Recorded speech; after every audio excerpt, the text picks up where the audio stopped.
Tony Morton, lead systems designer on H1Z1. Tony, what are you showing new here with H1Z1 a lot? Outstanding. So we just wrapped up the combat update, and that's kind of what we're showing here today at PAX. We're super excited about it. Kind of went back and redid the foundation of H1, made it a bit more accessible, faster pace of play, more action, on the move. So we're really excited to see kind of where this update goes and how it does for the community. You guys are also showing, you guys also announced a new combat training mode. Talk a little about that. Yes, so combat training is something that we're starting to talk about here today at PAX. Basically what it is it's a faster iteration cycle on combat. You kind of spawn in, you start with a loadout. You can go around, shoot people, kill people. If you get killed, you just respawn instantly, come back into the action. It's a good way to kind of learn the game, see what we've updated with the game, and kind of warm up before you hop into a full-on BR.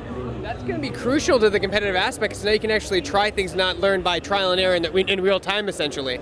Yeah, exactly. So what's really, really important to us is, we're changing a lot with the game as far as its foundation. We want to provide people a place that they can kind of come in, practice, relearn without having to go through the pace of BR, take their time, understand what's going on, or even if it's somebody who's familiar with the game, they have a place to warm up.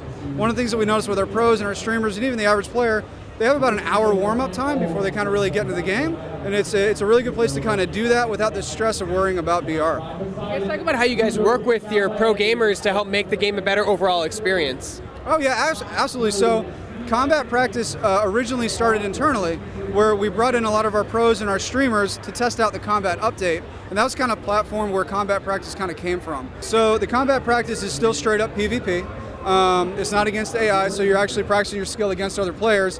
The glory of it is you learn the skill set that you need in BR without the penalty and the downtime. So since you're kind of going in, you're playing against other players, it's a good experience. The combat arena itself for combat practice has been modeled off of our full Z2 arena map.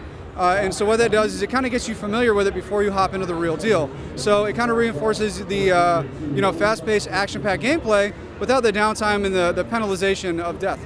What we want to do is we want to kind of double down and capitalize on the fast-paced gameplay that you get in H1. And so what we're going to do is we want to introduce a concept of match progression. We're going to remove some of the RNG on the loot system, so you have a more consistent experience when you land in the arena. You get what you need, you get out, you start getting your kills. At certain player counts in the match, we're going to start dropping in mass airdrops, which are going to have different items that kind of provide tiered up player progression and match progression.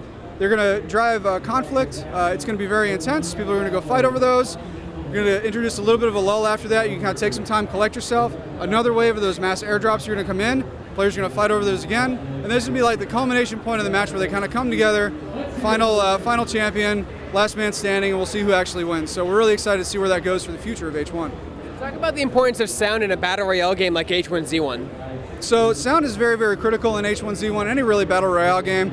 Your situational awareness, where shots are coming from, how they're going, and we're trying to, we actually added some new things in the combat update to help assist sound. So one of the things that we did add was tracer fire, and the reason why we added tracers in H1 is because sound is great to get an idea of like where shots are coming from. Sometimes there's a lot of gunfire going on that you're hearing in the distance, and so the tracers kind of reinforce the sound that you're hearing to give you an idea of where shots are coming from. In a game where like as little as 2 shots can kill you, or even 1 shot if you don't have a helmet on, it's very, very crucial to figure out where that fire is coming from, and sound it's a very critical aid for player awareness. Do you have a favorite sound effect in the game, and why?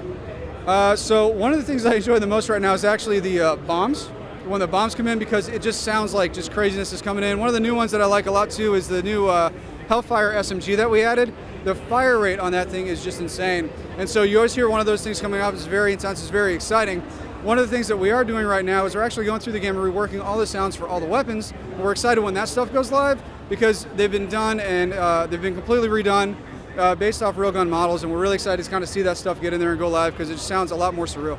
So when is the combat training mode going to be integrated into the game and made live? Right on. So we're planning for that one for the next big milestone. We've been on about a 6-week cadence for major milestone updates. So we'll kind of see, and we're going to get that in. We do interstitial patches as well. We've had 5 major updates in the last 6 months. We're hoping to keep up with that cadence, and combat practice is going to be one of those next things going in one of the big updates.